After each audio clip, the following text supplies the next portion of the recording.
Hello viewers, எல்லோரும் எப்படி இருக்கீங்க? இன்றைக்கி நான் ரவா லட்டு செய்ய போகிறேங்க.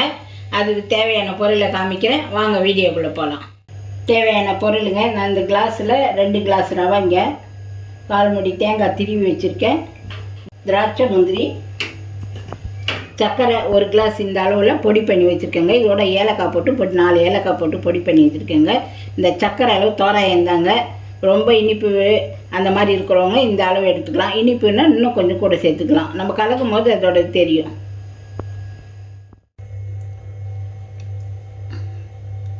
ஒரு 2.5 ஸ்பூன் நெய் ஊற்றுறேங்க. முந்திரி திராட்சை எடுக்கலாம். இதில்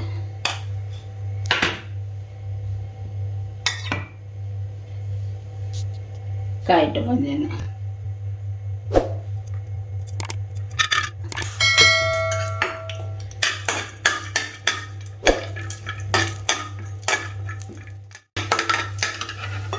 திராட்சை போட வேண்டியது.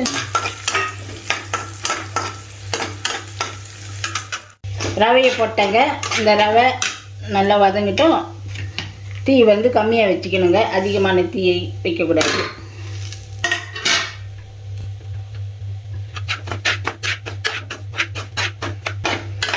நான் தேங்காவை தனியாக வதக்கி போடுறேங்க. அது கொஞ்சம் ஈரமாக தெரியுது, அதனால் ஈரம் இருக்கக்கூடாது, நல்லா ட்ரையாக இருக்கணும். அதனால் நான் அந்த திருவலை வந்து தனியாக வதக்கி போடுறேன், காமிக்கிறேன்.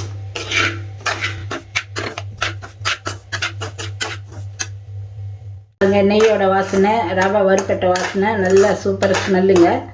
இப்போ நம்ம சர்க்கரை ஆட் பண்ணிக்கலாம். சர்க்கரை பவுட்ரு ஆட் பண்ணுறேங்க. இதில்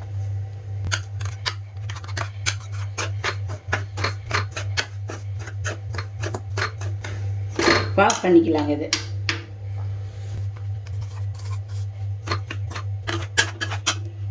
ஒரு 1/4 ஸ்பூன் நெய் ஊற்றிட்டா போகிறேங்க. இந்த தேங்காவை வதக்குறேன் நான். இது ட்ரையாக இருந்தது அப்படியே போட்டுக்கலாம், ஈரமாக இருக்கிறதுனால வதக்குறேன் நான்.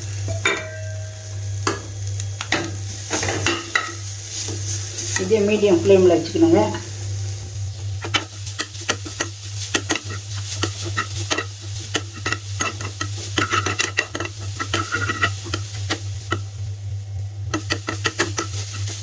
அவ்வளோதாங்க, ட்ரை ஆகிடுச்சிங்க. அவ்வளோதாங்க. இதில் வந்து பால் நல்லா காய்ச்சின பாலுங்க, சூடாக இருந்துக்கணும். அப்போ தான் உருண்டை பிடிக்க வருங்க. கொஞ்சம் கொஞ்சமாக இந்த சூடாக இருந்துச்சுன்னா உருண்டை பிடிக்க வராது. அதனால் நான் கொஞ்சம் கொஞ்சமாக ஊற்றி உருண்டை பிடிக்கிறேங்க.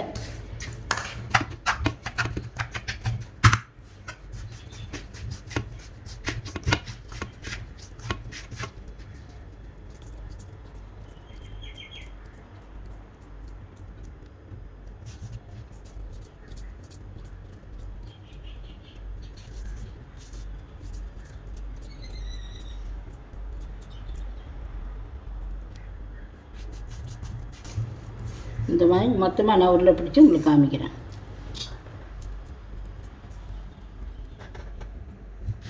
அவ்வளோதாங்க, ரவா லட்டு ரெடி ஆயிடுச்சுங்க. Very simple and tasty. நீங்களும் செஞ்சு பாருங்கள். நல்லா இருந்தால் கமெண்ட் பண்ணுங்கள், லைக் பண்ணுங்கள், ஷேர் பண்ணுங்கள். உங்களை அடுத்த வீடியோவில் பார்க்குறேன்.